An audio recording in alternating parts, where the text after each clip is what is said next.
You did the first thing. You made it here on time. That's great. Woo! Most of us traveled very far.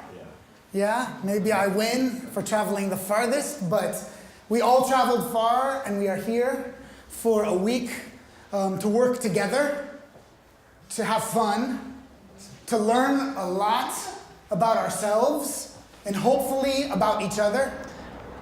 From this project, I expect that I will learn something new about the Second War and the new way of understanding history, because there are so many countries and everyone is seeing it in different way. Yes, and I want to know how German see it, how Hungarians see it.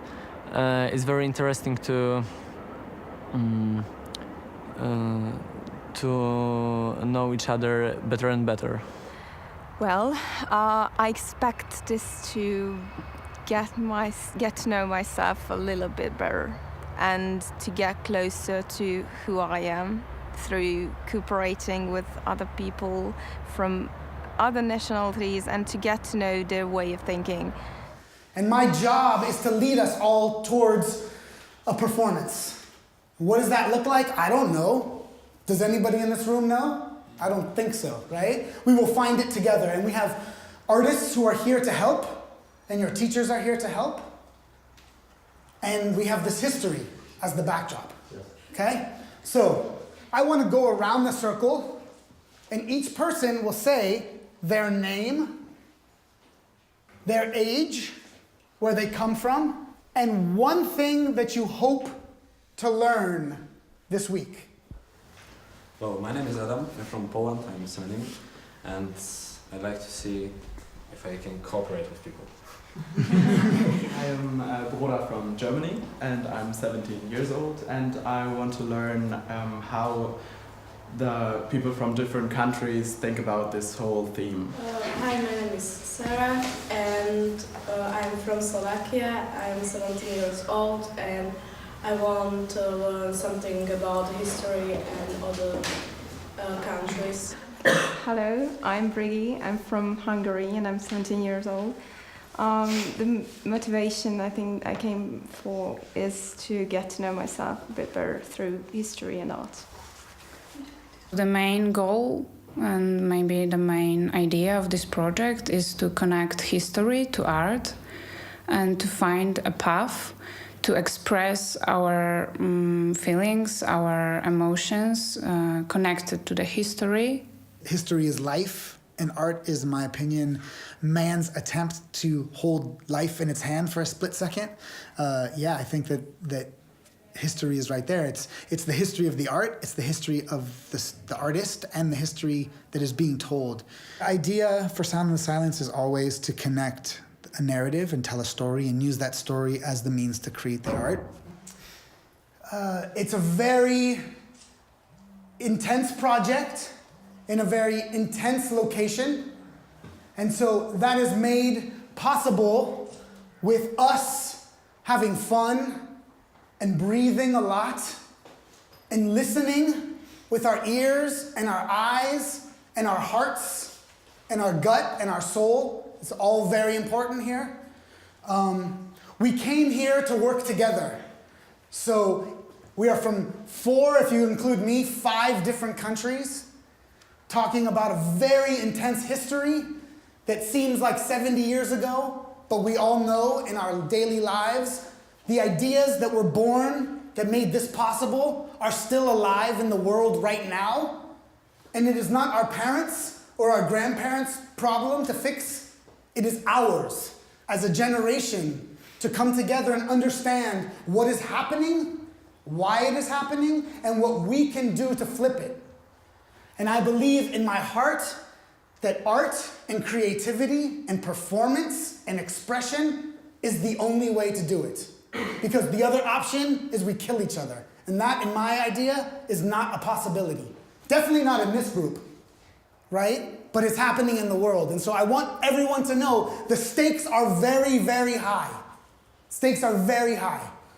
History is like a circle, so we have to remember that you can only learn from the past, and to not repeat it in the future is to know how was it earlier. We are on the brink of becoming just as evil and wrong as what happened here. And so these young folks really have to understand their place in history and understand that they and even younger kids are the chance, are the chance to flip this narrative and tell the story in a completely different way.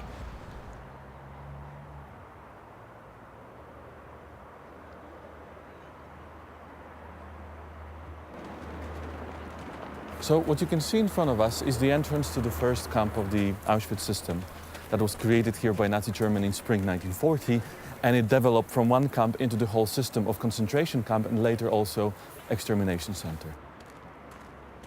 The war that the Germany started wasn't only a territorial war, it was already ideological war. First of all, Germany wanted to destroy the Polish wood, but also eliminate people that might start resistance. So even people your age in this initial few months were being arrested, and within very few months, the prisons that the Nazi occupier also overtook were overcrowded or became overcrowded. First transport of prisoners arrives here June 14, 1940, Poles, 728 people from prison in Tarnów, and this date is considered to be the beginning of the story of Auschwitz. Auschwitz. When I think about it, I feel nothing. Maybe that's strange or wrong, I don't know, but really, there's just nothing. I know it was a huge, really huge tragedy, but I guess I have to see it myself to feel anything.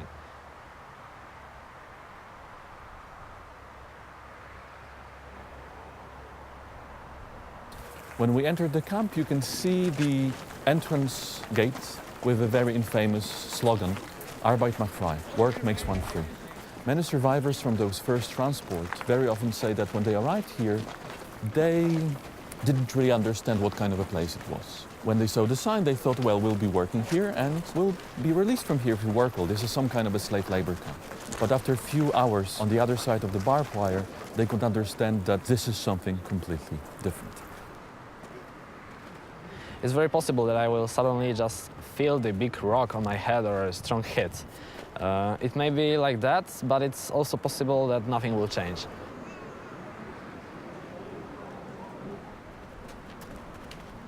Husbands, wives, children, parents, friends, they were in one train car. When the train car opened, they were separated forever in a few minutes. We can see something which is one of the most important lesson, universal lesson of this place. You can see that the whole system of murder was brutally and rationally planned. And rationality, there's only one species on this planet that is rational, and this is human being. So these were not monsters, devils, aliens who came here and perpetrated the crime, but people who simply hated others to the extent in which they can rationalize building an industrial gas chamber like that. Educated people, doctors, architects, engineers, who were responsible for creating the whole program of mass murder of other people. Nowadays we hear about tragedies every day. Not about these huge tragedies, about the smaller ones, but I think that makes us insensitive. Behind me you can see the ruin of the gas chamber. 210 square meters, up to 2,000 people could be squashed there and killed at the time. People entered, the door was locked, and then SS disinfectors, so specially trained medical NCOs, were putting Cyclone B inside the chambers. We have these testimonies that they sometimes made jokes. They switched the light off and on in the gas chamber, and then people started screaming, and then a sigh of relief. And they did it a few times. So we have different stories here. And this is how people were killed. However, we are not able to tell the story of these people, because the whole story of the camp is told by those lucky people who survived, and we have no survivors from the inside of the gas chambers.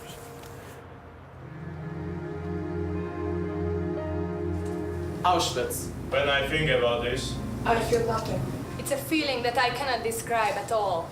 One part of me is interested. Another part of me is scared.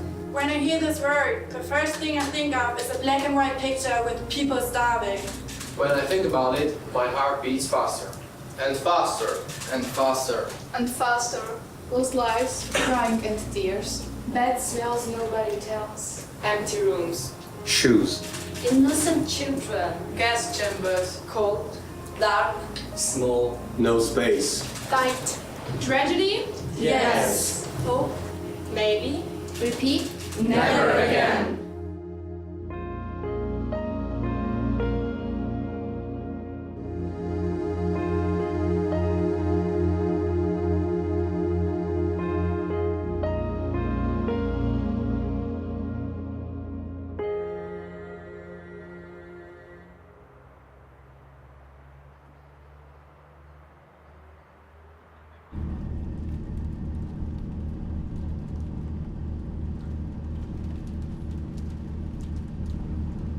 I thought it is more interesting to visit these places, and now I feel more connected with the people they went there, so it changed, yeah. I knew it happened, but I was not accepting this fact. And when I came to Auschwitz and I saw this whole bunch of things, the hair, the shoes, and photos, it came to me that it really happened.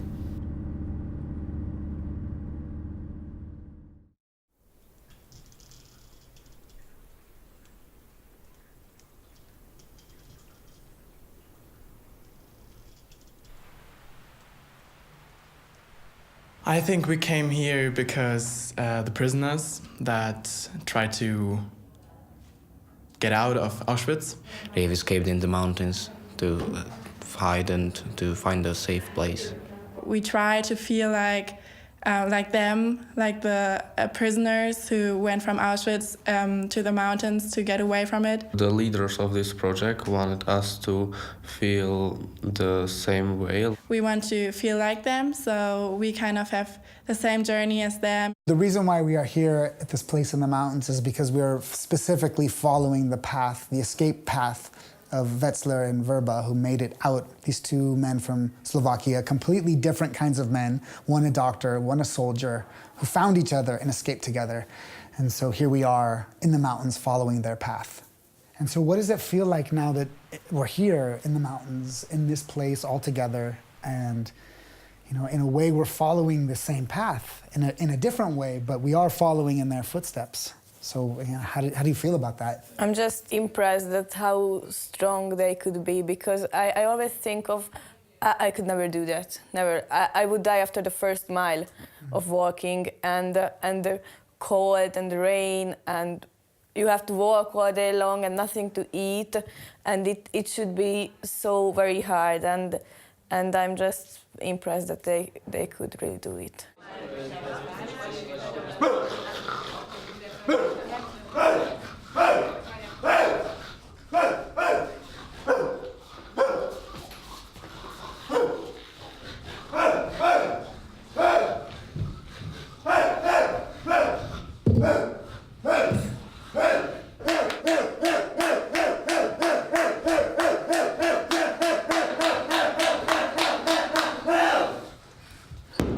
The animal idea, this is my first goal.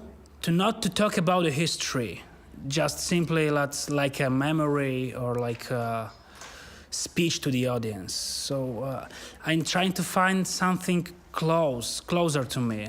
Not Auschwitz in 1944, for example, but something close as animals. Because animals are very simple, very using their instinct mostly than a brain. So it's really interesting for the theater, and to show something really complex in a simple way, in animal way. So this is it. Resistance for me can be a person, can be an action, which is against the normal things, which can go against the flows of the water, for example. To stand up for yourself and say what you think. I have experienced resistance in my life, yes. I think for everybody, there are so many moments in life where you do resistance, where you practice resistance. Even they are so small, or when your mom say, yeah, clean up the dish, and you don't, it's like resistance, or yeah. When you don't like something and your parents say, well, you have to think that way, and you say, no, I don't want to think that way, that is for me resistance. Without resistance, our life would be a little bit boring. So if we would just do everything how they say to us, how they want us to do it, it wouldn't be that exciting, yes. I'd considered resistance only being, big and broad and throwing, Molotov cocktails at each other and shooting and rioting and pushing. And also the resistance that I know in my daily life is my children. They're resistant to everything that I do. So it's like, how do you really balance out these two ideas? But resistance can be small. It can be these teenagers not being quiet when I want them to be quiet because they're being rude to somebody else. So I think my concept of resistance has really shifted in the week that I've been here, from this large battle to, there's small steps along the way that you can take to resist something.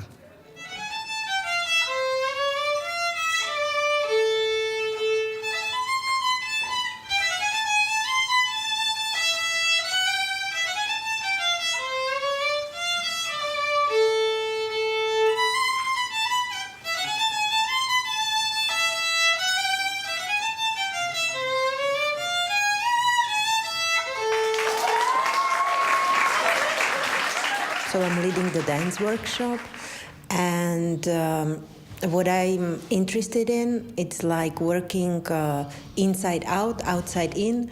So working from the feeling and emotion to the movement, and then coming from the movement and going to the emotion, so that it's connected, the inner world and the outside. My family is very musically, so I tried to play piano and I was not good at it.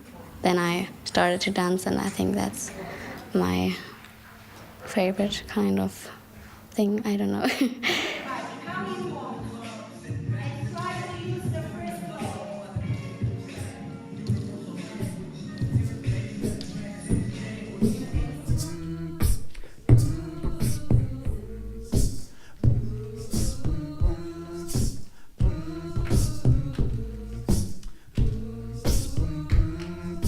I also improvise. I try to push the participants to improvise, and also improvise by myself, to find something new, not artificially prepared in my room and in front of the laptop, but with a dialogue with my actors.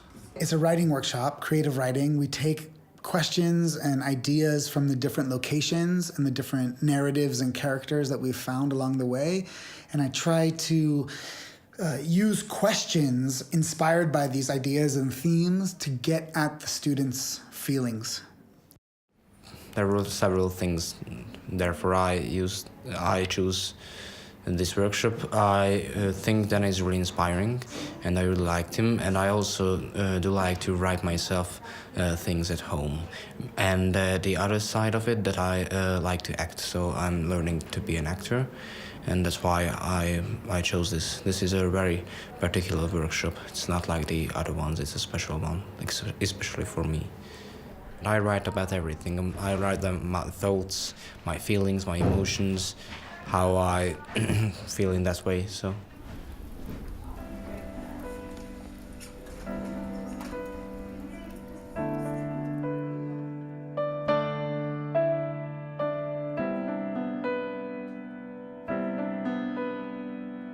I have 6 people in my workshop, and they really want to sing, and they're really creative young people.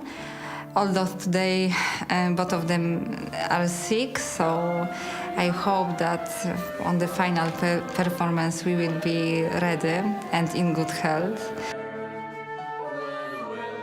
The one thing can lead you is really teamwork. Set design is also about teamwork. The director has his or her own ideas. The dramaturg, the play itself, has its own things that you have to put on stage. And as a set designer, you have to find the connections, visualize them, put them together, make them frank, make them honest, make them work, and then put them on the stage. And that's all about it. Just remember, there is no wrong when you go out there. I believe performance is transformational. I believe art is transformational. You don't have to, but I do. And now is the time to share it, okay? So we did this the first day. We haven't done it since. But I want everyone to take their hands and put it into the center. Okay? And I want you to feel that energy and the power of the connectedness here, okay? Down and up. Have really a great time, you guys.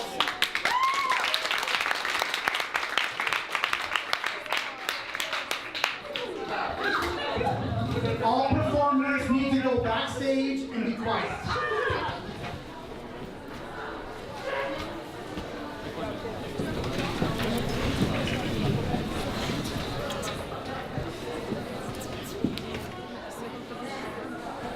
Much more interesting to learn about history through the concept of a piece of art that I'm working on than it would just be to learn facts and numbers and family trees. That's not that interesting. But like when you get at why a person is doing what they're doing and what they're trying to achieve, yeah, that's when history and art become the same thing for me. My idea was also to introduce everybody to imagine how these prisoners could survive on that horrible time with what they love, because I guess that most of people love music. I love working with music, and I wanted to express myself by singing and playing. I think that music has the most powerful expression of our feelings. Imagine there's no heaven. It's easy if you try. No hell below us. Above us, only sky.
The whole week was very new and different from what I experienced before. For me, it was very powerful when I saw how the prisoners lived in Auschwitz. I also knew it before, but really being there and seeing how they just slept on the ground in small places, and it was dirty and full of cockroaches, and it was like, oh my God, I couldn't survive it. I'm just impressed that there are people out in the world who could do this. If I would know them, I would be proud of them.